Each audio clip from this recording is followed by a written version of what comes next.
Alderman Lazara. Alderman Jacob. Here. Alderman Winger.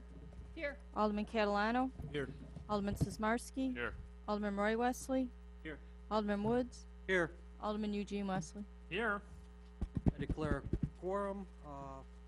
Approval of the minutes, the meeting June 13th, 2013. So move. All in favor? Aye. Opposed? Motion carries. Report and recommendation, amendment to Chapter 5, Article 1, Section 1.101 of the Municipal Code. Who's going to take that? Ms. Hennigan? Staff is recommending an amendment to the definition of live music as it's found in the liquor ordinance. As most of the aldermen will recall, this is from a discussion in April to be more consistent with the regulations found within the liquor ordinance itself, as well as the Unified Development Ordinance, to include karaoke specifically as something that's included as part of live music. One of the concerns that was brought forth in April was regarding how smaller events would be affected by this change. Events that would be, establishments that would be offering karaoke and other types of live music on a regular basis would be required to go through the special use permit process. In some of our commercial districts, it's permitted in others. However, for one-time infrequent events, places would be able to get a one-day special event permit, which is something that is currently offered by the city at no cost.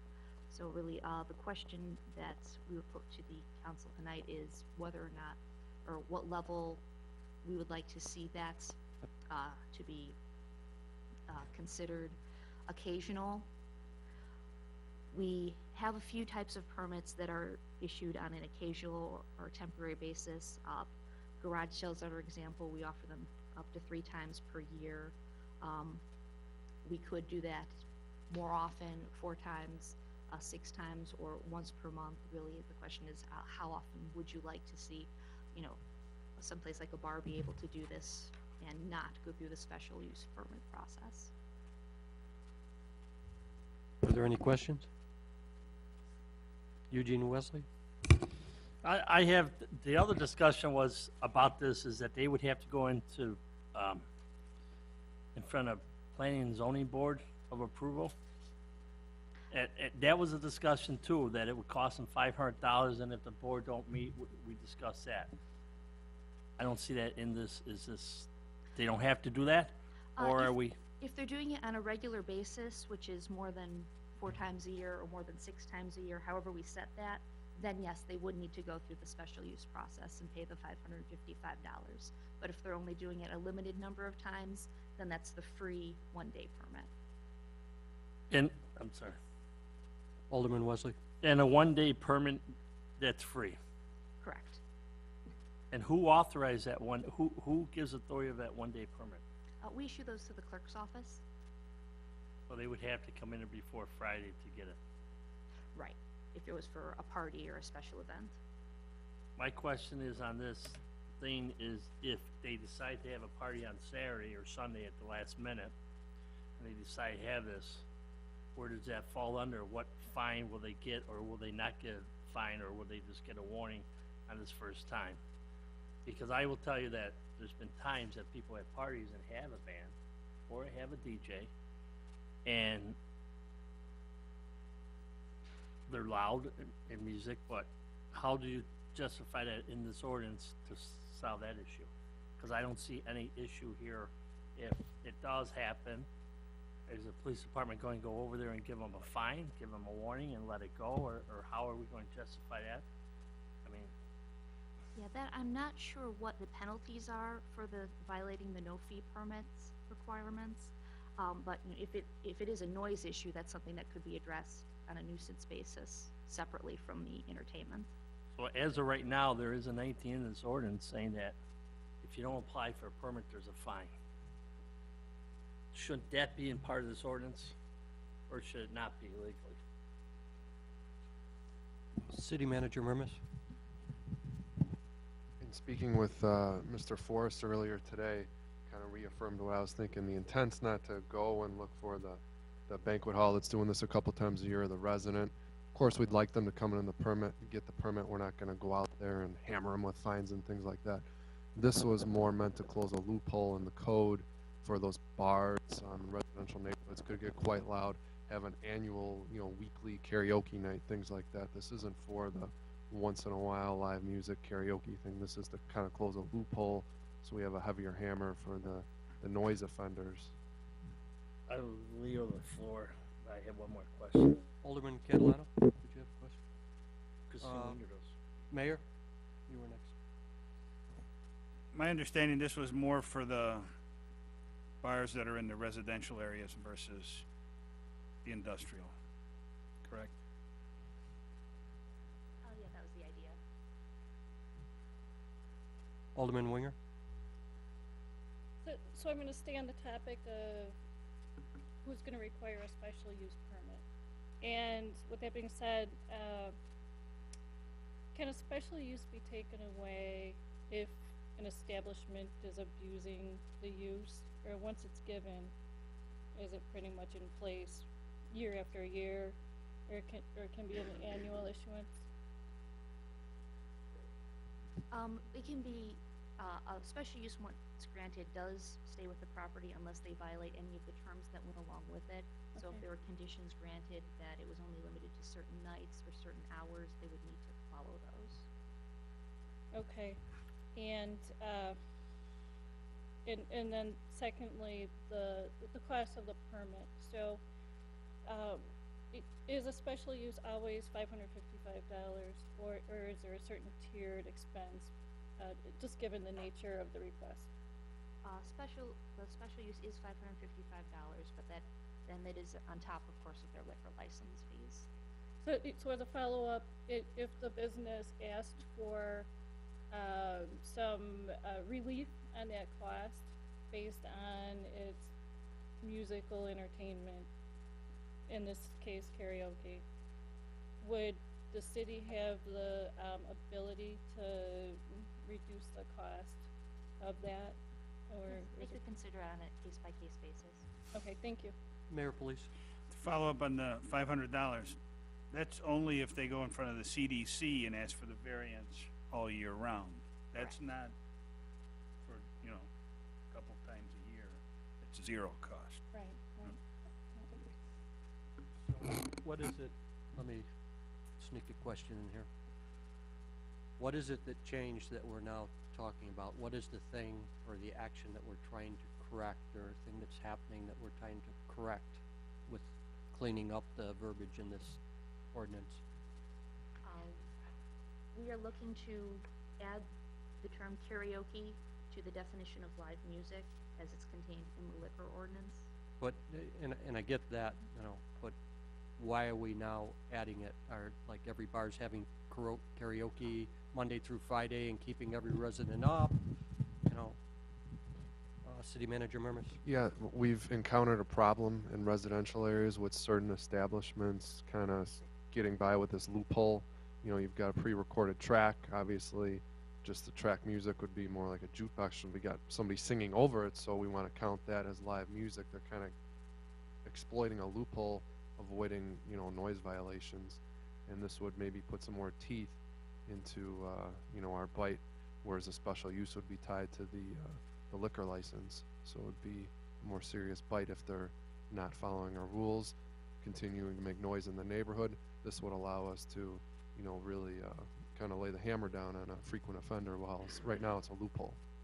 Okay, and so just to clarify, we want two things. One, to add karaoke to the ordinance, right? And two, determine how many times we'd be able to have karaoke or something similar before you would be forced to go to the CDC and pay the $550 fee. Am I correct? Does that kind of sum it up? Okay, any other questions?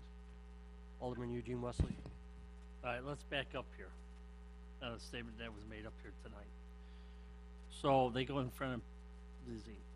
My problem, here's the thing, does that automatically, if a new business walks in there, say the bar changed ownership, and he gets that liquor license, does that automatically, if he goes in front of planning and zoning, does that automatically fall under? Or does he have to reapply for it, karaoke? Or does it transfer over? Oh, the special use would transfer over from business to business. Okay, I have a problem with that. Okay, I have a problem with that right now. Transferring it over to another business, because we never know about this business, just because the liquor license was there. The other question I had with it is, who's going to make the decision to lower the fees if that's the case?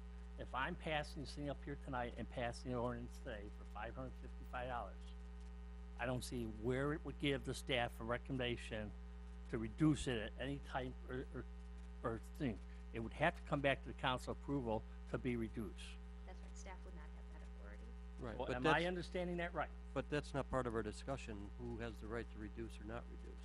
Are we gonna add karaoke to the ordinance of exclusions, and B, while we do that, are we gonna give them, they can use it twice, 3 times, 5 times before they would have to get the special use permit, as a general rule, per year? I think those are the two things before us. The other things aren't really being addressed right now. Well, but there isn't anything in there for the other items being covered to reduce the price. The price is the price. Am I correct on that, Mr. Mertens? Yeah, the 555 is regardless of karaoke. That's just the cost of going before Right, the CDC. and this would doing just the permit. put that in the same category as the other things. So I guess the first question before, well, let me just say what I was gonna say. The first question before us is how many times do we wanna give somebody the ability to have those events before we, I'll make a motion for 3 and 12. well, let me hear, Alderman Catalano. What happens if a customer wants to bring their own music in? Like if they want to bring their own DJ or their own karaoke machine, is that handled the same way? I would imagine that would probably be on an occasional basis Oh, rather okay. than weekly, something like that. Okay, thanks.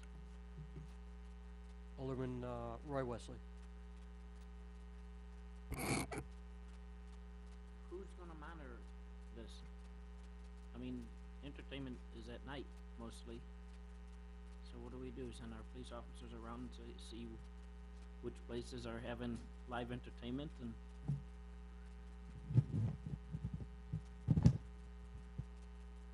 Chief Festa. Thank you. We do regular bar checks anyways at a lot of the establishments. What would happen, I'm sorry, not every bar every night, but we do. What'll happen and what typically happens is if a place, we know what's going on most of the times in most of the bars. If someone's having karaoke nights, we're gonna be aware of it. That's outside this purview. If they're doing it in a neighborhood and it's a neighborhood that we've had problems with, I can guarantee you we'll get a call from the resident that's experienced these problems, and we'll go check it out if they do call. So, Alderman Roy Wesley. so you're gonna police it. You're allowed, say, 3 times per year. So meanwhile, you're out there monitoring this at the police level. And say they have 2 times out there or 3 times. Are you gonna keep in communication with the building department and say, how many times do they have this, or? You know, I'm sure every police officer doesn't know that they had 2 times. Chief Festa. I would anticipate us doing this, handling this kind of like we do with garage sales. There's some place, you have to have a permit to have a garage sale in the city. Not a very lengthy process, pretty easy to get the permit, but if you have a place that's a habitual, consistently having one, we work with the clerk's office to identify those places, and at some point they're notified, hey, you've reached your thing. So we would handle the same thing, I guess, as a block party. There's block party permits out there, which it sounds like this would fall under. If we go out there and someone is not approved for a block party and they have a band outside their house for a party, you know, if they have not gone through the process, we'll work with them at that point. So we would handle this. The clerk kind of keeping track of how many permits they have per year, And if it's a spot that, you know, place that's used up their permits, they'd let us know, and then if we see any others, then we'd have to make a report back on that, and then it would probably fall under their liquor license under the liquor commissioner if there's continued violations. Alderman Jacob. I guess a follow-up to Greg, I mean, again, see this as just an extra burden on the police. I mean, if we limit it to 3 or 5, and, you know, you guys monitor it twice and then don't monitor it a couple times, I mean, how's the city gonna really say that this establishment has had this 3 times or 5 times? Chief? They do keep a running log for block parties, garage sales, all that stuff. We have had some establishments in town that have become problematic, and when we tried to take some enforcement action, there's a very, depending on which attorney you speak to, one says that it's considered live music. Obviously, the establishment's location says karaoke is not considered live music. So this is just an effort to clear that up, not to prohibit any place from ever having karaoke. You know, we're not trying to be the no fun police, but when we have problems with an establishment, this at least gives us a way to take enforcement action if they are a problem. Alderman Sismarski. Well, Chief cleared that up just now, thank you. Alderman Winger. Thank you. So, 2 items. First, Alderman Woods, you were asking to discuss 2 different topics, the times per year allowed, as well as adding karaoke. The times per year allowed, I say it's not growth. Why change it? At most, we would increase it to 4 from 3. That's why you can put on that. And secondly, the special use, adding karaoke. So I see this conversation a lot. Like, I was in Fort Myers, probably 10 years ago, and there were 2 bars next to one another. One was a nice Irish establishment, homey atmosphere, quiet, some Irish music playing in the background. And city council allowed a dance club to go next to this establishment. In 6 months, they ran it out of business because of the loud pounding noises that were next door. So I see it a lot. Like, the special use allows us to control the neighborhood setting, to allow for renters to be upstairs like they are now. It allows us to control it. It allows a business to be next door to a bar, and us being able to control the noise level.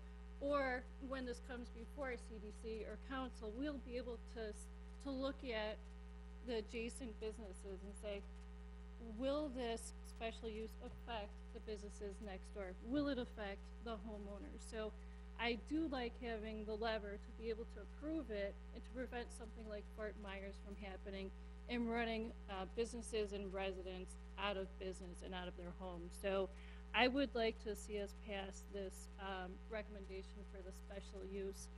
And I'm going to go ahead and make the motion to get it on the table. So I'm going to make a motion to recommend revision, amendment to the definition of live music contained in Chapter 5, Article 1, Section 5.101 of the Municipal Code. What about the number of exemptions or exceptions prior to the ability to file for that? I'm gonna recommend we leave it alone, since residents are also allowed to apply for that, and I wouldn't want to see residents having a live music party once a month or whatever the case may be. But I'm willing to amend my motion if someone feels we should increase the amount. Does anybody feel we should motion? The motion is to amend Chapter 5, Article 1, Section 1, 5.101 of the Municipal Code and add the word karaoke. And then the question now is, should we change the exemptions from 3 per year? Is that, am I correct? Are there, is that what it is currently? There really isn't a steadfast number for the music. The That's 3 the- was given as an example of Right, garage that's what I sales thought, and their that there permits, wasn't any. That's where I was Okay. lost. So, does anybody want to come up with a number? Should it be 3? Oh, Should it be 4? State does. I would come up with 4. Alderman Mike Sismarski. See, the state does it on, does their gambling for like Vegas nights, they do, you get 4 a year at 125 a shot, so it comes out to 500 for 4. So if you want to run along their guidelines, you can look that up too. Why gambling's changed now, but Right, we so used to. your suggestion, we have 4 exempted events per year. Sure. Is that acceptable? Do you Yes. accept that as an amendment to your motion? Yes. Okay, does the seconder, do we have a second? A second. Okay. Mayor, please. Question on the 4, are we talking strictly in the residential areas or the commercial industrial areas as well? Commercial industrial as well. And they have to register, these 4 times, they do have to come into City Hall and register. It's not that they're allowed 4 times, correct? Correct. They would need to get the 4 permits per year. Because I know this came up specifically because it was in the residential area. In the industrial park, there's no residents to be bothered, but. Alderman Jacob? Going back to something Art Woods had said before, when we said why are we doing this? I mean, is this? I'm assuming this is a noise problem, or is it a crowd issue, or what exactly is the issue? Why we're doing this? Mr. Murmas? It's actually more of a police, it helps the police department with enforcement of noise in residential neighborhoods, adds more teeth, whereas if you violate the terms of your special use, then you can get your liquor license revoked, whereas right now they kind of play games with karaoke. Well, it's not live music, so it really doesn't matter. So this adds more teeth to the bite of enforcement for noise violations. Alderman Roy Wesley? Thornwood Restaurant, industrial. You know, we just heard that this is a thing about the residential area. I don't think that we need this ordinance for the industrial areas. Because the noise is for residents, basically, not the industrial area.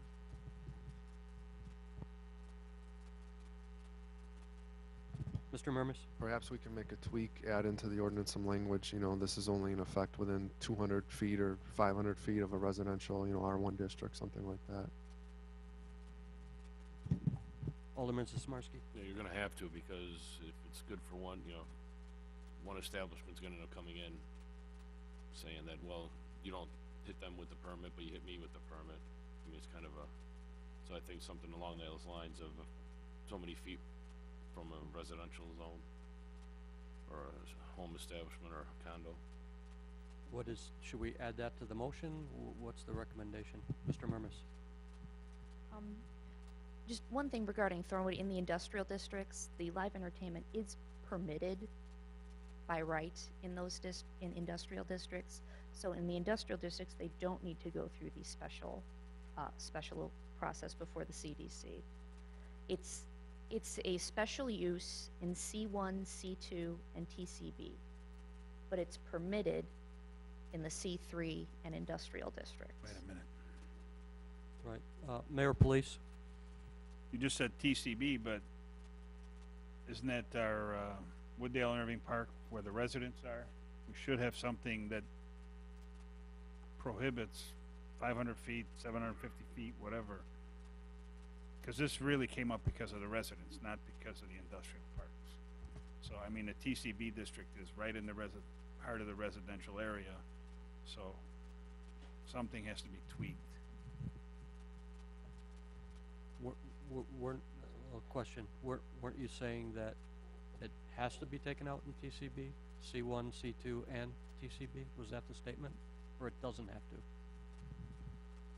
Yes, currently live entertainment needs a special use going before the CDC in TCB.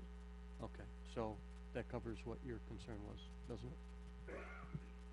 Mayor, please? So they have to, They have to go. Yeah, if I was attempting to address the concern regarding businesses in industrial districts where it is already permitted, so they wouldn't need to go through this I process. understood you said it was permitted in TCB, that's why. Okay, so again, should we add to that motion a distance within 100 feet? Or does it not need to be in there? Well, I'm asking for a recommendation, then I'll ask the motioner if we, Yeah, I think the wanna intent accept would that. be play it safe and add something to that effect, and then staff can go back, look at the exact, you know, recommendation for footage, or if it's needed, but we'll have it ready for the council meeting then with that in play if it needs to be in play. so then we'll amend or make the change with your recommendation coming to council? Is that what we're looking at? Is that acceptable to the motioner? Just clarification, 100 feet of what, residential? Well, right now, we're not gonna add the distance. They're gonna look at it, address it, and bring it to council, kinda amend it there. And Whether it should be 100 feet, 500 feet From residential though, from right? residential. Okay, yeah, that's acceptable to wait until it comes back. Okay, the with seconder recommendation. agrees? Any other questions? So why are we even having this debate until they come back with the changes? So we're gonna pass this thing without seeing those changes till next Thursday? I mean, when we come back? Right, they'll come back with their recommendation, and as always, we have the ability to squash it at the council meeting. We don't have to pass it, but in an effort to, But they are going to go back and tweak this again? they're gonna come back, tweak some of the verbiage of it, not so much, but more add that definition or distance radius from residential Okay. areas.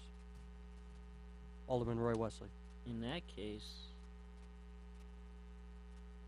do we have the right to say that I really don't want it on the consent agenda right now? It won't be on the consent agenda.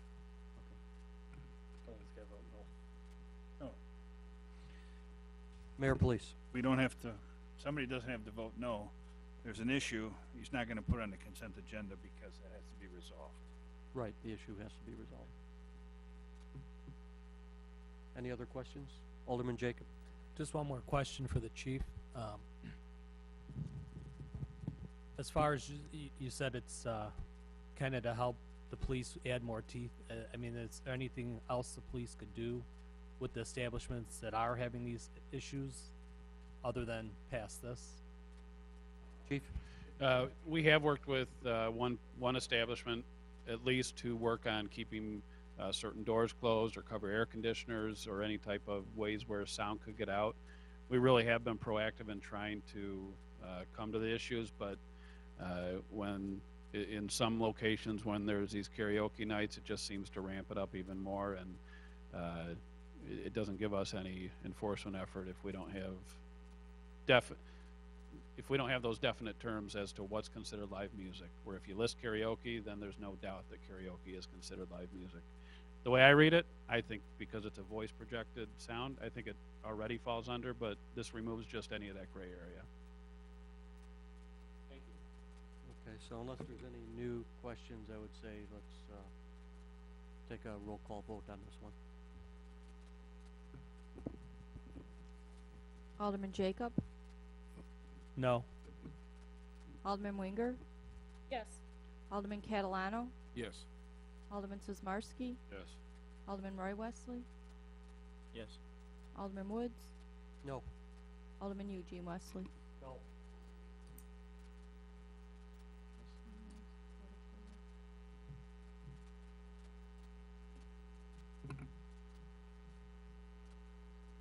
Is the, for clarification, does the motion pass then, with 4-3? That's all we really need to move it forward.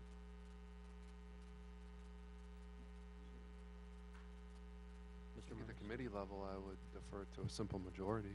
Right, committee. okay, that's what I thought, we didn't need anything. All right, so motion passes. Okay, items to be considered for future meetings, foreclosure property maintenance, July 5th meeting, community park, town center vision plan, July 11th, Lakota Group, City of Wooddale wayfinding sign and design project in August. Can I ask city manager a question? Why is that being pushed out so far? It seems like the sign deal's getting pushed out. The Lakota Yeah. project, I defer to Is it a Jennifer on timing that one. issue or? Yeah, we need the consultant to complete their work, and that's the schedule they're going off of. Okay, thank you. Alderman Roy Wesley? What time did he give before? It was way before August. The Lakota group. Not the Lakota group, yeah. Yeah, they had just come in probably 1 or 2 committees ago, and now you gave direction. Now they're working on that, then they're coming back in. They had just come in not too long ago, I'd say within the past last month, Right, I think it was like 3 meetings ago that they, 1 or 2 meetings ago. okay, and approval, Alderman Sismarski? Yeah, I just want, before we go any further, I just wanna give the minute taker repeat the foreclosure property maintenance. Was it listed July 5th? We don't have a meeting that day. I think you said July 5th. It says July 11th. I think July you said 11th. that. Yeah, you said the 5th. So. Okay. Thank you. Approval for staff for minor zoning variations in August. Now I make a motion to adjourn. I have a question. Alderman Roy Wesley?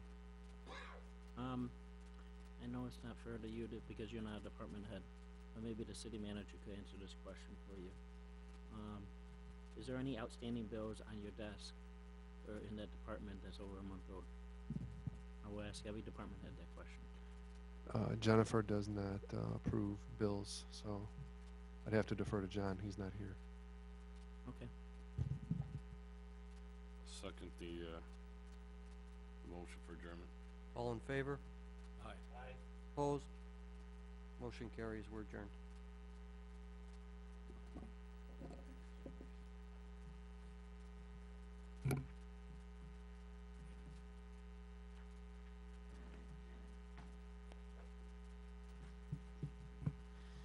I called the Public Health and Safety Committee to order. Let the record show the same people are here. Need a motion to approve, make a motion to approve the minutes, June 13, 2013. I'll make the motion. Second. All in favor? Aye. Motion carries. Quiet zone. Go ahead, Greg. You got 10 minutes. That's not my decision. Anyways, we're here to discuss quiet zone. Again, some considerations for you guys to think about. With that, I'm just going to go right into it. Basically, in simple terms, a quiet zone is a safety improvement that makes an intersection the same or greater safety as a sounding of a train horn does. You have to meet those guidelines in order to be considered to be eligible to get a quiet zone. It can be one crossing. For instance, the one that came up in Wooddale was Ash Street, or it can be several communities long that could be the quiet zone if they're working together to establish that. Kind of some history of Wooddale Quiet Zone. I know back in the late 1990s, as the Federal Railroad Administration was talking about enacting some of their rules, and Congress had recently passed a law that all crossings had to have a railroad or a train horn sounded. Wooddale at that point had conversations with the U.S. senators at the time, trying to have some discussion about that. So Wooddale's been looking at this for at least 15 years. In the mid-2000s, we worked with the DuPage Mayors and Managers Conference to look at a quiet zone throughout the whole line. Basically, what it came down to is that whole line kind of didn't proceed, not just because of Wooddale, but primarily because of Ash Street was going to require several $100,000 worth of improvements to make that whole line safe enough to be considered a quiet zone. Since then, the Federal Railroad Administration has published their final rules on how to qualify for a quiet zone. But you know, as you can see, $300,000 to $400,000 to quiet those train zones, and also get the railroad to install the certain devices they did, was a big effort. Like I said, in '94, Congress passed a law requiring this. In 2000 is when they started establishing what they call their final rulemaking process to give communities guidelines on how they could establish quiet zones. So from 2000 to 2006 took them 6 years to come up with all these engineering guidelines and quiet zone risk indexes to come out with guidelines. Since then, I've even noticed it driving around many towns now, even in the last 2 to 3 years, are starting to put some of the modifications that I'm going to suggest or make note of tonight and establishing some quiet zones in the area. So it does seem to be increasing some momentum throughout the suburbs that I've seen. What's changed since we last did this? As part of our strategic planning process in 2011, we discussed it. One of the biggest concerns was cost back then. We had also had a fatality about 3 years prior at the Ash Street crossing, which wasn't necessarily tied to a train horn, but at that point, council made the decision that, hey, we're not going to look at doing quiet zones in town. Since then, what we've learned is the railroads, what's referenced as CWT signals, those signals, which are constant warning time devices, have been added at the Ash Street crossing. Basically what that does is whether a train's going 20 miles an hour or if it's going 70 miles an hour, it gives the same amount of time to motorists or for the gates to come down before the train will pass. It knows how fast the train is going and what kind of warnings need to be presented. So, evaluating your quiet zone, the FRA, there's a risk rating for every single crossing in the nation. It's available online, but those ratings are subject to change based on if you do some upgraded equipment or some engineering improvements. Some of the things it includes are vehicle traffic, number of trains, highway lanes, number of tracks, train speed, and accidents. They take a whole bunch of stuff into account. Here's the bottom line. The quiet zone risk index, which I'll reference later as QZRI, has to be lower than this nationwide significant risk threshold. That's basically whatever you do there has to make it safer without a train horn than if it was if you had it. So that's the goal that you have to get if you want to implement a quiet zone in town. Right now, Irving and Wooddale, our current risk rating is above the threshold. The improvements that are being engineered now and finalized, I believe, are going to bring us into compliance with the all the safety, the risk index to be low enough that possibly Wooddale and Irving could become a quiet zone. But I don't want to preach gospel on that until the FRA would come out and say, yes, you're definitely in that. But that's what the goal of the improvements was over there, is to make it safer. But those improvements alone aren't going to lower Ash Street enough to make the whole area through Wooddale safe enough to have a Wooddale-wide quiet zone. Some improvements would be needed at Ash Street also. As I mentioned, the constant warning time signals have been added in the last few years. There's still going to be some type of supplemental safety measure needed. Doing Ash Street alone does not improve the whole line to make Irving and Wooddale qualify. So they're kind of two separate projects, but we know the Irving and Wooddale one is being worked on. These supplemental safety measures, there's a few of them, but there's an online calculator that if we input those into there and say, hey, we're going to add one of these 8 different safety improvements, it brings us below the threshold that if the city decided to, then they could pursue a quiet zone for there.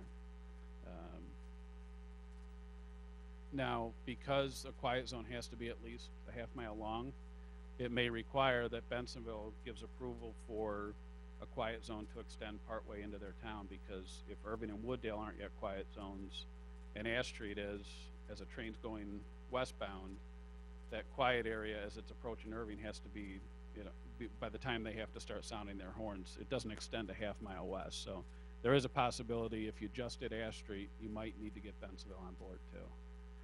That being said, Bensonville is looking to implement quiet zones, and so is Itasca. I've talked to both of those communities. They're moving forward in that process. So here's the really high level. This is what it might cost to improve Ash Street to be safe enough to implement a quiet zone. The 4 quadrant gates without a vehicle detection, basically no loops in the road. Obviously the railroad would have to approve and assist with the installation of that, about $100,000. 4 quadrant gates with a median constructed there, 115,000. 4 quadrant gates with a vehicle detection, 128,000, and the gates with a median and vehicle detection is about 140,000. I would say those are probably conservative estimates, but it's a starting point as to what SSMs they say would make that street safe enough for a quiet zone. The last two SSMs that would would definitely be more cost effective. You see a picture here of what's called a mountable median. It's basically a temporary median with traffic channelization devices. They're estimating about $13,000.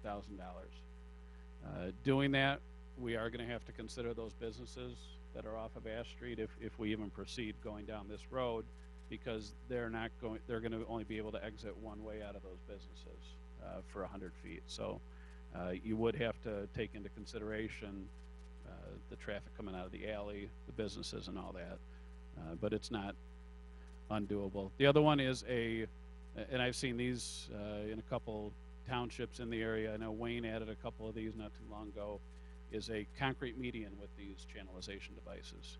And what all this does is it makes it so cars cannot go around the gates, making, in the Federal Railroad Association's opinion, that it's safe enough that they don't need a train horn there. One thing to remember too is, no matter what the situation is, even if we have a quiet zone through town, the engineers are allowed to blow the train horn at any time they choose to. If they think it's a safety, they generally do respect a quiet zone, but if they see someone close to the tracks or a vehicle, from what I've learned, they still have the authority to blow the train horn at any time. So finally, some key points to consider. All jurisdictions must approve, which would include probably IDOT and county, because if you did a system-wide one, it would include IDOT and county roads. They have to be at least a half mile long, which is possible. And that's where I mentioned we might have to contact Bensonville if we were looking to just do one crossing. Consider the business impact, engineering decision. Does a median still allow for adequate traffic flow? You're not making a huge median, but you got to make sure that you have wide enough passage for semis or whatever else may need to go through there. There's no money right now budgeted for this. We can work with the FRA. I have a contact, Tammy Wagner there, that they will come out and evaluate each intersection with you before expending too many more funds. So 3 options for us, and like I said, there's no particular recommendation on this one because there's no funds budgeted for this right now, but I know it's been an ongoing concern. Status quo, we do nothing. We leave it where it has been and maybe revisit it sometime down the road. No more money or time required. Number 2, we could just look at Ash Street, 15 to 140,000, but as you saw, each one of those 2 things, according to the online calculator, would reduce it enough to make it safe enough. So I don't think it's going to get to the 140,000 mark. And then our option number 3 is proceed with the Irving Park and Wooddale improvements and working with the railroad to find out if that one's going to be in compliance, and then move towards budgeting towards Ash Street if that's a direction that council even wants to go to even have a quiet zone through town. So that's the high-level view of what our options are now. Okay. We have some, pardon me, are you for the quiet zone or? Okay. Okay, do you want to say anything about it? About what, if you want to speak, you got to go up there and state your name and address for the record.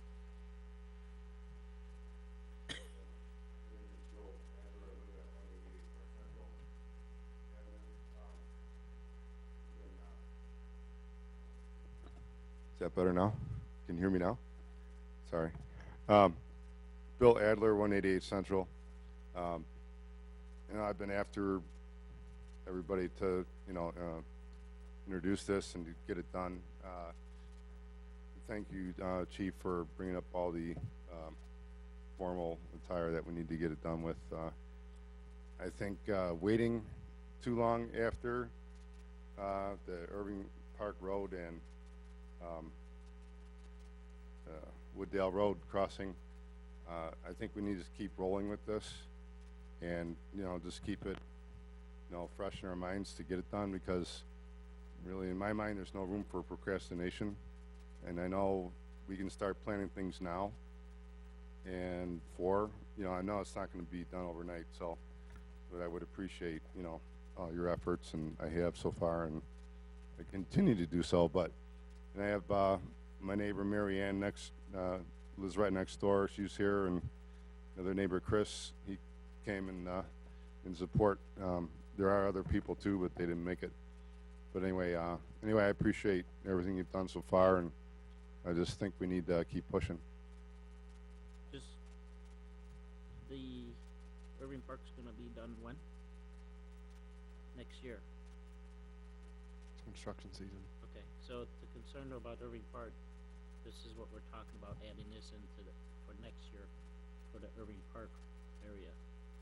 That's good. So, when you're saying way out in the future, I just wanna make it clear to you that we're looking at next year for that, Okay, so, that sounds good. okay, Thank you. you're welcome. Any of you two like to speak, or is that fine?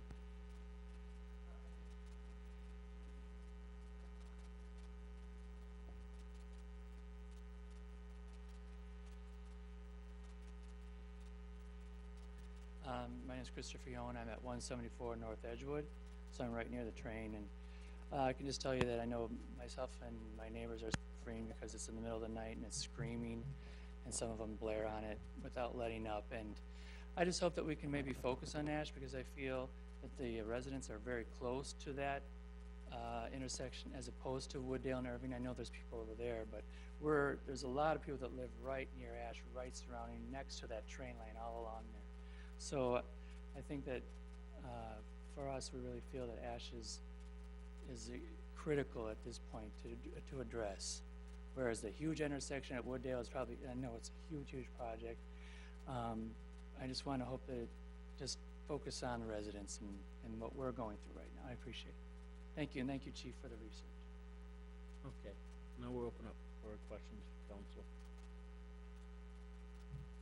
We'll start with Samarski. I don't know who he is. Chief, there's our staff, we talked to, I've been down this road before with all that, and I got the same answers. I just want everybody to remember what the chief said. Even though we could get if we did make it a quiet zone and we're able to get one, it does not stop the engineer from blowing that horn. So, if I don't know what the complaints would be. I mean, they said that to me before when I was talking to them. Yeah, and it is my understanding that they do seem to respect the existence of a quiet zone, and obviously if Bensonville and Itasca do it, it's going to be a much longer quiet zone area, but I think it's important that they are still allowed to blow the horn when they feel that someone's close enough, or a car's encroaching on the gates, or someone's walking down the tracks, which they're not supposed to, but if they see them a mile down, they should be laying on that horn, and I still think that should be allowed, and it would be. Just one quick follow-up. Is there a way we can ask staff if there's a way in the median, while we try and figure out what we can do, is there a way that we can talk to them and ask them to reduce the amount of times they blow on it? Because I don't live as close as these residents do, but I hear it also. Everyone in town hears it just like the Plains. But maybe we can come after them and ask them, can you reduce the amount of times you pull on it? Because I'm sure there's about 4 or 5 times I've heard it just pulling into the station. He lays on that horn. Yeah, we can just ask them either to try and ourselves or reduce it staff. while we try to figure out a resolution on how to fix this. Yeah.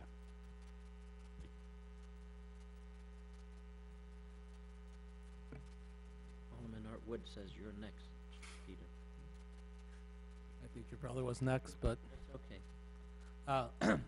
well, I just to comment a little bit on this. I think this would, we're here. We were trying to get the whole Irving Park, Wooddale Road, make it a nicer community and bring in businesses, and we also have the memory care center going in and to attract residents to that, to rent there. You know, I think with the train horns, people are gonna be apt not to move in there. So I really think we should pursue this. One question I had on the options, if we did option 3, that doesn't necessarily mean we have, because Irving Park's already, is that definitely gonna be a quiet zone, or we have to ask for that first? No, we would still have to ask for that to be a quiet zone. The safety improvements could bring us below that risk index to where they feel that it's safe enough that without a train horn, but you still have to go through the whole process of getting a quiet zone. The city council would have to approve it. You'd have to give notice to the FRA and the ICC. They have 60 days to comment it. There's a whole process that we'd have to go through. That would be a several-month process.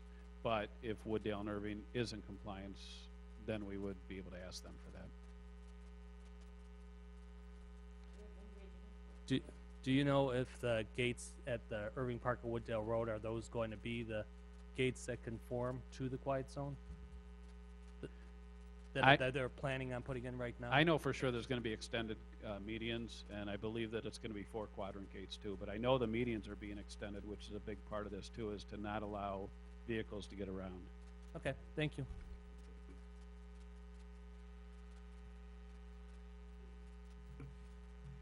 Alderman Eugene West. Yeah, the quad gates are going on in that intersection. Here's the thing. You said you talked to Bensville and Itasca, and you said they're in the process of moving forward with it. How far are they into this process? And what are they doing? Do we have any input on that? 2 parts to that. One, if we wanted to try meet up with them and again look at this together, we could do so. But from my understanding of what Bensonville is doing, they have several intersections they have to improve or close one or do some things. Itasca is waiting for Rowling Road to be completed before they can go forward. We might be on a similar, if we chose to go forward with this, we may be in a position, because Irving and Wooddale is being completed next year, that we could probably be ahead of Bensonville if they, I don't know how many months they are out.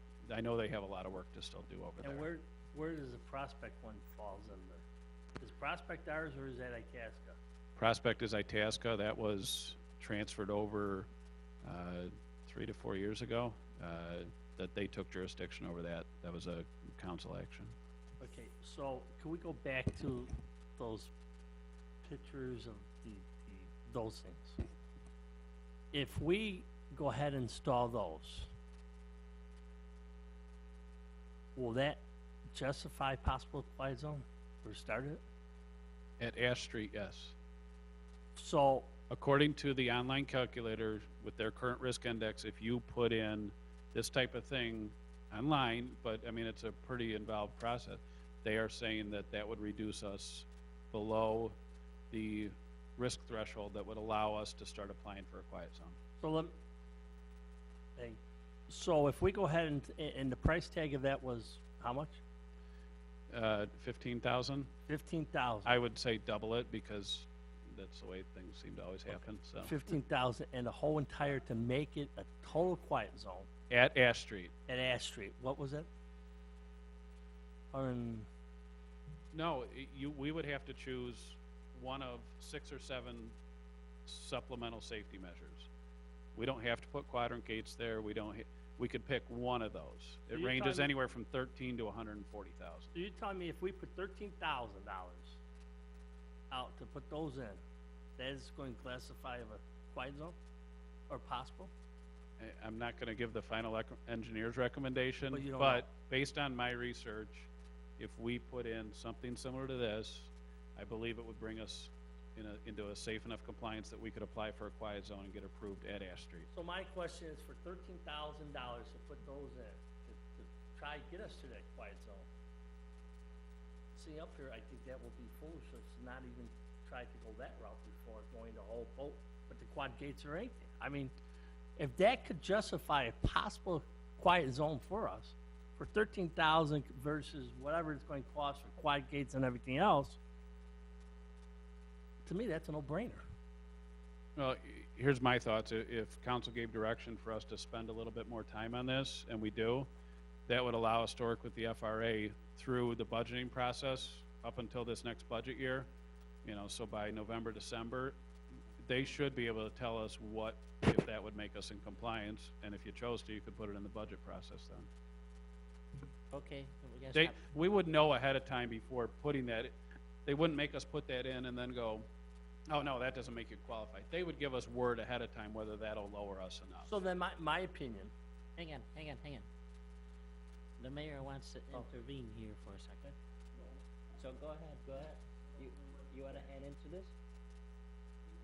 my opinion, I would direct staff, or have the council direct staff to go ahead and do the legwork and find out if this will even consider going our direction.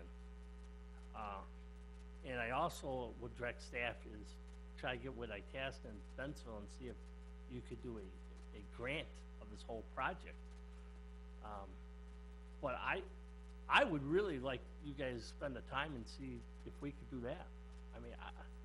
I mean, I understand how many businesses are we looking over there that could jeopardize? 2, 3? Just 4 right on there and then the alleyway.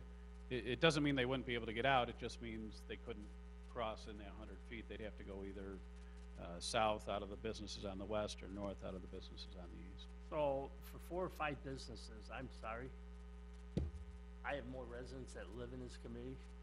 I would peter with the residents than our businesses, because I will tell you, I'm not against, and I don't want anyone to think that I'm against businesses, but half these businesses, people do not live in our town, okay?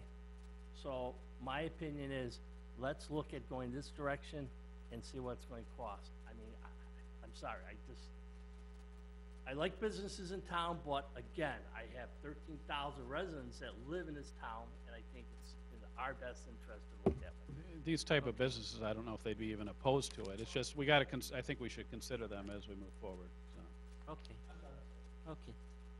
Do you wanna intervene here? No, Mr. Mayor? Real quick, I'll agree with Alderman Wesley. For Yes. 15,000, we should start going forward just to see where we stand. As far as the businesses, we put in a brand new alley back there. Very nice. Just pull in and go west. It'll get around. Alderman Winger, do you wanna add into this? Because I'm ready to make a motion to spend $15,000 to go further. Sure, I'll just weigh in and give my input here. And I've wrestled with this topic for the past several years. And I am for improving safety, keeping the track safe. After seeing the initiative in the mid-2000s with DuPage mayors and managers, and we had a coalition to go forward with quiet zones. And then there was a traffic, a train traffic accident, and then I think that's one of the reasons why we all peeled back. But Chief Vesta did an excellent job detailing out the facts, the current facts, where we are today. There's been several improvements since the mid-2000s, as I've learned, and I had a lengthy conversation with the chief today. And it really has opened my eyes that to do these improvements will actually make the area safer than just relying on the train horn. So I do believe that it's appropriate to shift our initiatives and have this on our radar for quiet zones. And I believe our next steps, of course, looking at the Ash Street improvements titled SSM number 12 or 13, we'd probably come in below 30,000 on either of those. And secondly, to if Chief Vesta, if you can confirm and ensure that the safety improvements in the Wooddale, Irving Park Road project are going to comply with quiet zone. Because if they're not, then I say we make the plan so they do. So then all the groundwork is done within the next couple years, and then we really can be a safe, quiet zone. So that would be my direction. Oh, and lastly, that if we make real quick progress on Ash Street, and we know that it will work, and we have concurrence, I would say let's not wait until the next budget year we'll find the money. If we need to make a budget amendment, let's make the budget amendment. But if this makes it safer, then I say let's do it. Let's not wait. But I don't know if it'll go that fast, but if it does, I would say bring it forward. Thank you. All I was gonna mention that is if it starts going down the road that it's gonna qualify for it, we don't need any authorization for funding now. Just understand that at some point, we probably will have to have the city engineer review some of the stuff, but we can start working with the FRA right away if that's what we're looking to do, to find out. They'll come out and tour the intersections with us and give us some direction as to what would bring us into compliance. And if that happens by September or November, you know, we could move at that point and ask for a budget amendment too, I guess. Okay. Alderman Woods? Chief, I just need some clarification. So if we make Ash quiet zone, what's the distance of that zone? My question is, so at what point do they have to stop beeping the horn, and is that still an earshot? So I'm in favor of doing this, but keeping in mind that we have to get whatever we need to done, and Alderman Winger touched on that, things that we may need to add to the Wooddale Irving Park intersection improvements. Now, a lot of those things that we are doing would put us in compliance as far as I know. So if you could answer that question, the distance question is the biggest one. Well, right now, the biggest distance is that half mile. It's gotta be a half mile long, and if you started at the very east end of Wooddale and went a half mile west, it comes closer to the train station. So Ash Street on its own may require that you move that western edge of the quiet zone a little bit to the east, which means you'd go probably past 83 into Bensonville, and while they don't have any crossings there, you'd probably have to get their approval to extend it into their jurisdiction. They're going for the same thing, so I think it would come down to the two, you know, municipalities talking and coming to that agreement. But it's that half zone, and that's the minimum. It can be as long as it's approved. Right, and I agree. I just wanted to bring that up so everybody else kind of understood that, because that's what my thought process was. That this won't be the end-all, cure-all, but we still need to add to the other Irving-Wooddale intersection, if possible. And obviously bring Bensonville or Itasca in to truly make it a quiet zone. Us on ourselves are only gonna achieve so much.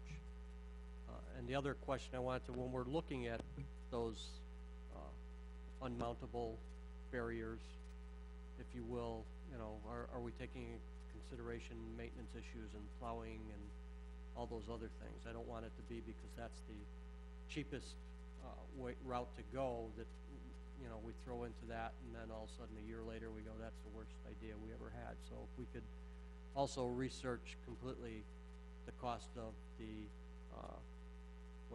vehicle detection in the street and the quad gates to fine tune that. Just so I think we are all in agreement that we want to go down this road, so to speak, or in this case the track. But review all the options and make sure we do it correctly to achieve the greatest benefit. Alderman Wesley, or Eugene Wesley. No, I was gonna make a motion that we give the chief the authorization to go ahead and work with. Wait a minute. It would be the FRA, and then I would, at the same time, if you chose to, I'd work with Itasca and Bensville to make sure we're kind of coordinating efforts, even if we don't end up being one huge quiet zone, but knowing what they're doing and what steps they're taking, so we're kind of progressing at the same Exactly what he level. said in the motion. It's not, you don't need a motion. Well, just- well, that will we be just- my direction to give. Well, I think we're heading down that way. I'm gonna let you speak before the mayor, because you're more important. Speaking of the businesses Mr. Wesley was talking about, I did talk to a few businesses around the tracks at Ash Crossing, and they're all for the quiet zone, because when they're on the phone with customers, they can't talk to them, and it hurts their business. So, I mean, they're all for it too. I think they'd be in compliance with, you know, going forward with the quiet zone as well. I did talk to down the line, east of the tracks, and also toward my house. There's a few mechanic shops there too, and he actually Mike's Automotive lives right about 3 or 4 blocks south of me, so he's all for it too. So I mean, I don't think you'd have a problem with the businesses, you know, with doing something like that. I mean, you know, a few changes. Everybody can deal with changes, you know, with semi-traffic maybe coming through, but there isn't that much there. Okay. Thank you. Mr. Mayor? Chief, real quick, in the memo here, it talks about IDOT in DuPage County. Have you reached out to them as well? I mean, No, because I have not yet. Ash will help out. I mean, that'll knock out about 3 to 4 whistle blows every time the train comes, but all these same residents, and I know there's a few behind City Hall here and right behind Wooddale Road here when it gets to Wooddale and Irving, there's, every time it crosses, it's 3 whistle blows, so it's 6 at this intersection, 3 over there. They're still gonna hear it. Everything's gonna help, but we should start reaching out while our guys are engineering, making sure we have everything. Get with HR Green, make sure they're, I know they're working on it, but maybe there's something that was missed or whatnot. Sure. Yeah, that would be County and this, part of our process. We would definitely do that. You would only have to reach out, I understand what the mayor's saying, but for the Gray Road crossing is the county road only, correct? No, where it crosses 19, Irving. yes, okay. All right, I don't see a problem with the county, I see a problem with the city. Right. Okay. Any other questions? No. No, we don't, is everyone agreeing on giving direction to the chief for, moving forward? Okay. Thank you. Could, I'm gonna put you on the spot here. Could we, say November? Come back and a report? No later? Yeah, I Well, wanna give we'll them- get started on this soon. Oh. You know, I might have something for you in September.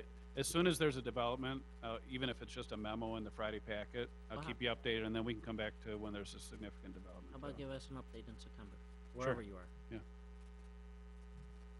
Okay. I'm gonna,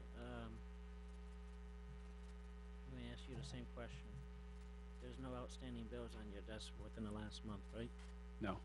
Okay, thank you. Items B, consider future meetings, squad car replacements in July. Is there anything else? Okay, need a motion for adjournment. I'll make the, Second. all in favor? Aye. I'm done. Public Works Committee, call to order. Minute taker, please reflect that the same people are present. Number 3, approval minutes of meeting of June 13, 2013. Do I have a motion? Make that motion. Second. Number 4. All in favor? Aye. Opposed? Opposed? And that motion carries. Okay. Stormwater Commission, ex-official report, Mr. Gallus? Sure, just a brief update. We conducted a Stormwater Commission meeting on June 19th. During that meeting, which was well attended, we discussed a handful of things, including a tour to some of the city's detention basins to get a close look at some of the things that are going well there and some of the things that we might want to seek improvement on. In addition, during that conversation, we talked about ways to improve communication between staff and the commission, and this is certainly one piece of that here, making sure that we discuss the contents of that commission's meetings. In addition, there was some dialogue about the resident flood survey form. In that discussion, we're looking to work as staff to do some improvements that were directed by the commission and return to the commission here at the next meeting and try to come to some agreement on a final form so that we can pass those forms out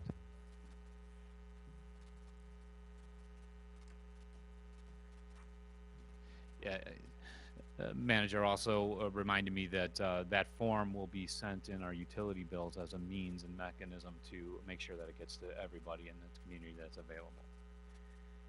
In addition, in the final action that was taken, there was a motion to adopt the latest version of the countywide stormwater and flood plain ordinance by the commission.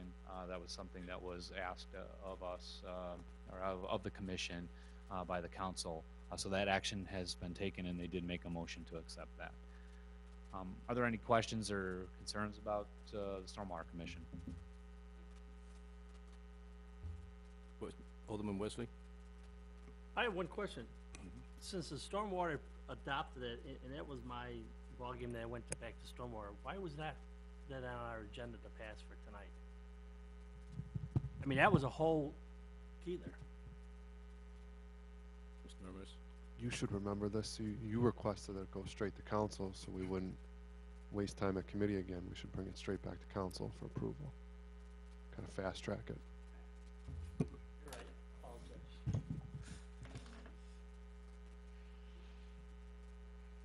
Mr. Gallus, I wasn't here for that. I think I was probably working in that evening. Do we have any pictures of it? Did anyone take pictures of those ponds and retention that you took a trip on?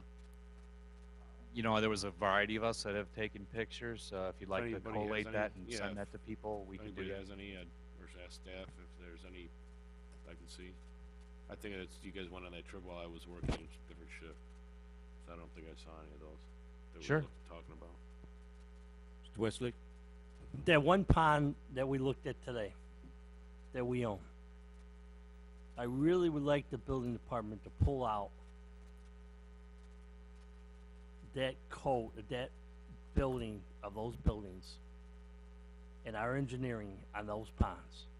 Cause I cannot believe I sit here tonight and saying that they are allowed these townhouses, whatever you wanna call, could discharge their sump pump right into our pond, right through their pipes. I'm just trying to figure out how that happened. Because I don't know when those were built. There's gotta be an agreement with the builder on there of a cost saving maybe in that policy pond. I don't know. But I really like to see that brought back to us somehow. Mayor? Rich, I think, just like the residents are tied into our storm sewers, I would imagine that's the same way they're allowed to go into the pond. But that's a different story. They timed it into our storm sewer and then it goes in there slowly. These people, or this townhouse development, there's a pipe right through the wall and they pumping right into the pond. And I have never seen our building code that allow that. As long as I sat here. Mayor? Yeah, I believe I talked to Mr. Forrest a couple of years ago about, do you know more about it? But that's kind of, I believe that was a response I received. We had a small discussion on that earlier today. I know Alderman Jacob had brought it up before. It's actually on the docket to be, well, not listed, it's a future item as far as options to fix that pond up over there. I understand that, but the point is, my concern with that pond is that guy giving us a lieu of pumping that right into it. I understand your point that it goes in a storm sewer first, but then those things should be tied into the storm sewer, not discharging right into the pond. It goes through our pipes and then it gradually goes into those detention ponds. These things are popping out constantly. And I cannot believe, I would sooner have them tie it into our storm sewer and let it go in there slowly than having these 5 pumps pumping right into that pond. And I think that may be the concern that we have with that pond right now, with all the stuff that's going on with that pond. We own that pond, but there's gotta be agreement, how come they didn't tie it in to our storm sewer? That's my concern. Alderman Samansky? I'm along the same guidelines as Alderman Wesley. I don't see the reason why the city should have to pay to clean something up that's not being directly tied to a closed pipe that's heading towards a facility. Instead, you're pumping it into an open lagoon or open pond, whatever we're calling this. You know, I'm sure everyone's wells aren't the cleanest, so I don't know what they could be putting in there. And if they've got, if they're tied into that, what is it, illegal hookup? Right. Who knows what they're pumping into there? Alderman Wesley? Oh, Roy? me? Yeah. There's two. We don't know what they're pumping in there. Their laundry, their laundry stuff, or is it that being pumped in there? Is it being tested? I mean, is it being tested?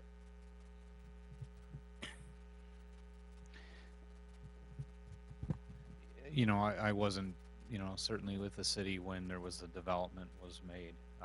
My observations are that it's a sump line, and the sump line discharges just water from the foundation out the pipe into that detention basin.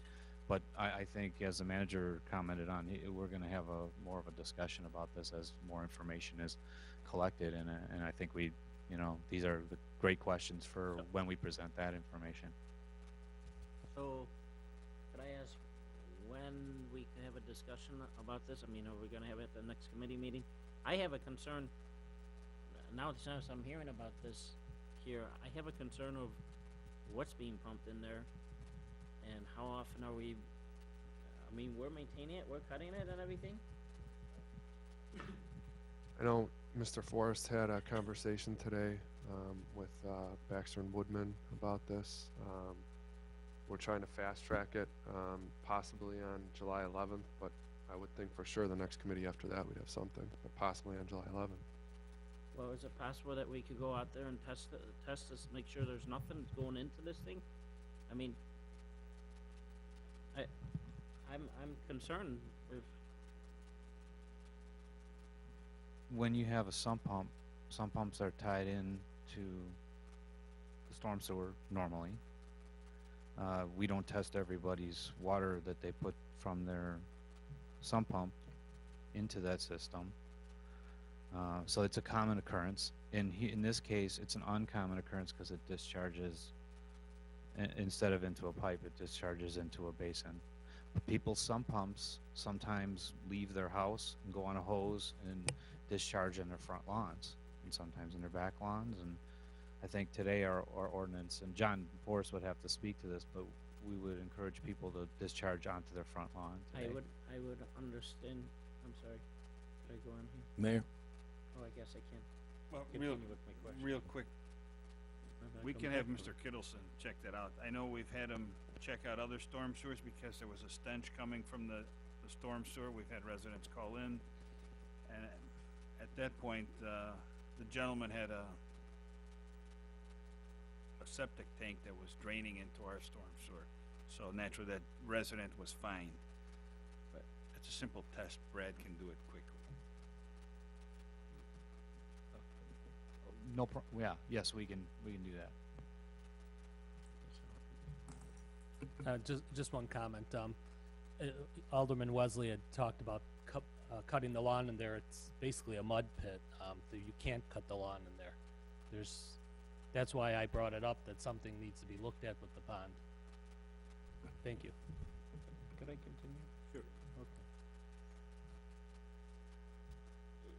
Okay. Mr. Gillis, I understand what you're saying about residents putting it in their front lawn and backyard and stuff like that. The residents know what's being pumped out of their house. You have 5 residents there, or how many residents there, and you're pumping 5 into one pond, which become something into that area, becomes a city problem of something else. I mean, and how are we gonna maintain this? Well, I don't know. If it's always wet, you can't get lawnmower in there or anything else, so. But I guess we could wait till July 11th. So, that's it. Thank you. Okay.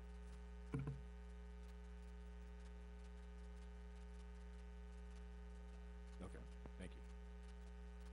Number 5, the report recommendations, pay request, Final Argon Electric Company in for the South Waste Water Treatment Plant, standby generator installation, in not to exceed in the amount of $119,810.50. Do I have a motion? I make that motion. Second. Opposed?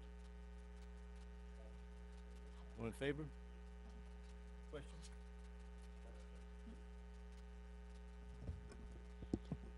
Didn't we do this generator last year at the South Plant? Yes, but we're waiting for the restoration to be acceptable. The final bill has now come in, and so we're closing it out. Okay, so this is held over. Correct. So I was thinking correctly. Thank you. Yep.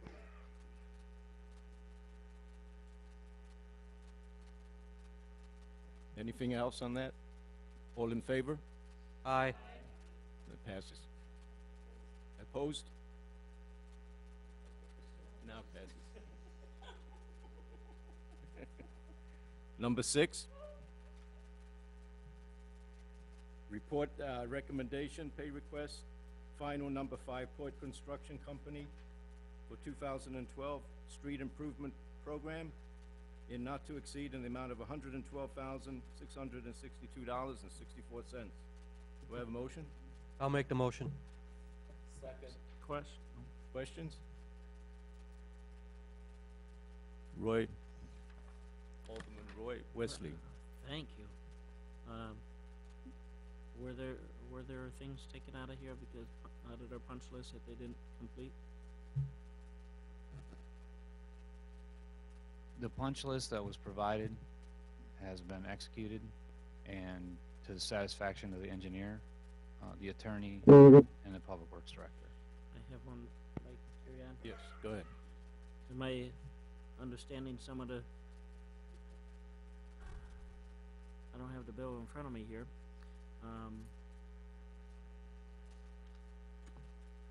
But I'd like to know if the expense of what the city did for labor, for restoration or some stuff that they did, was taken off of this, and I would like to see that before next council meeting.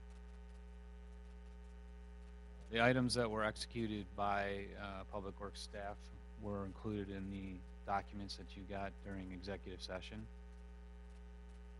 And so the final copy of that was provided to you as well, and so there were 3 items that the city had executed in there that was a result of either flooding or a sidewalk that was out of the scope of the contract, and then there was some minor, what I'll call soil and seeding on Charmiel.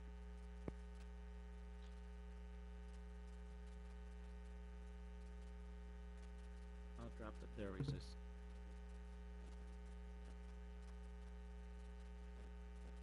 Alderman Eugene Wesley. Could I, just do a follow-up? As Baxman Woodman gave us a final written agreement with this company and their performance and everything else?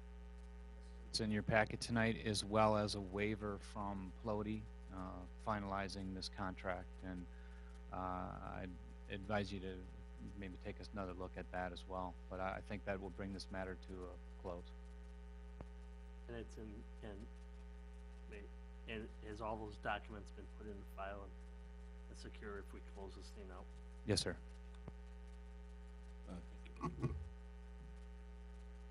Roll call?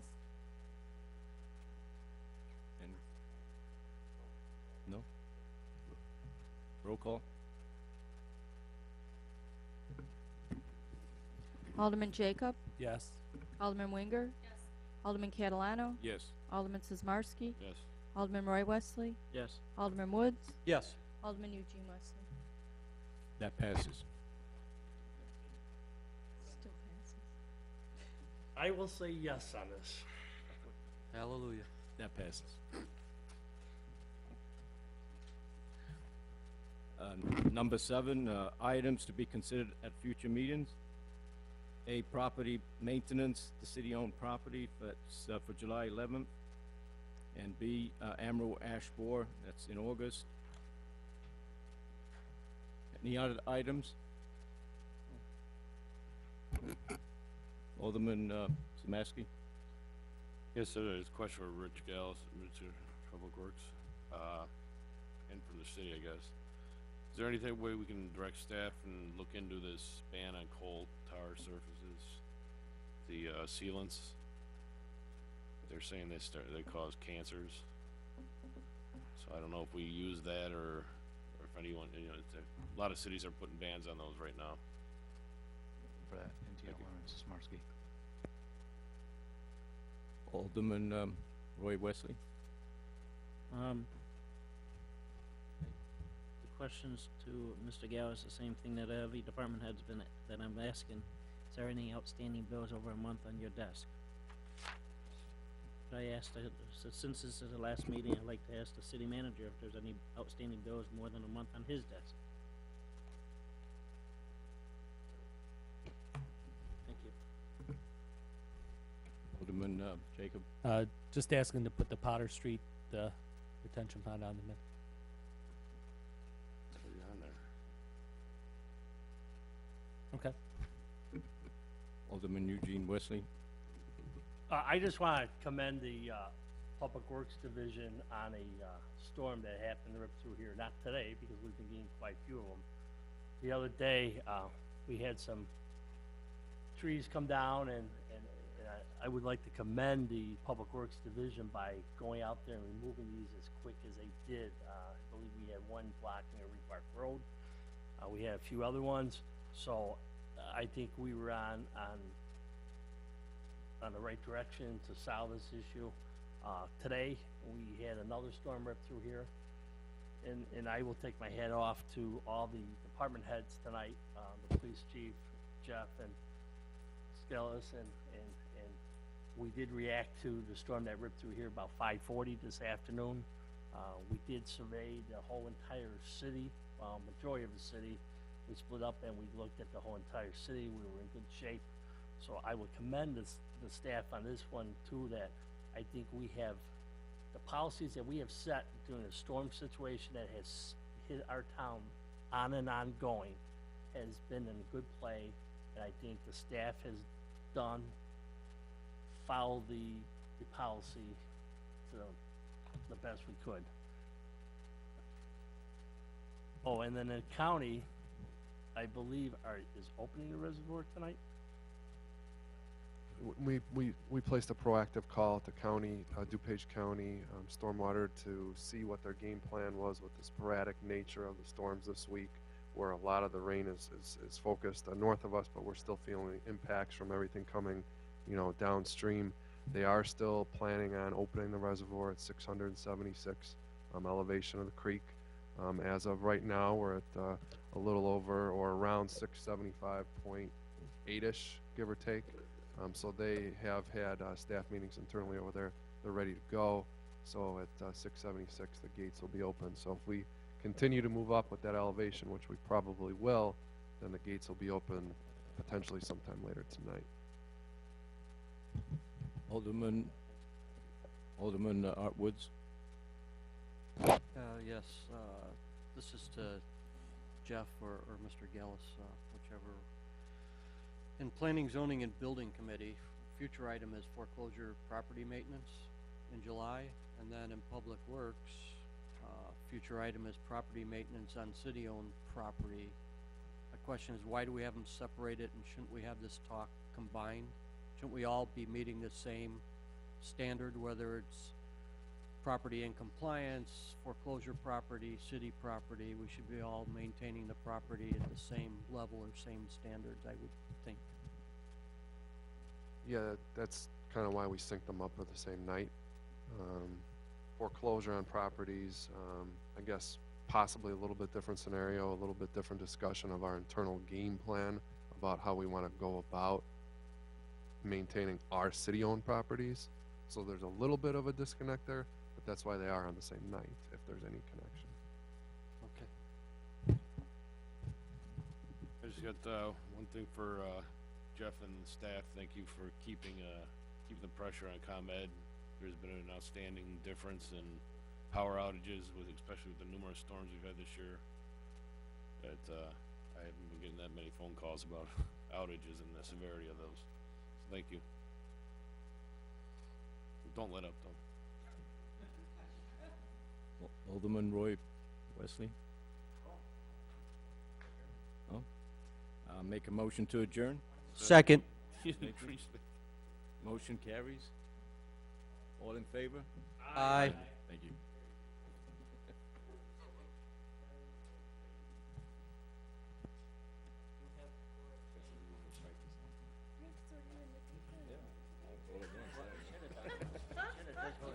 So new. You're so new. I really screwed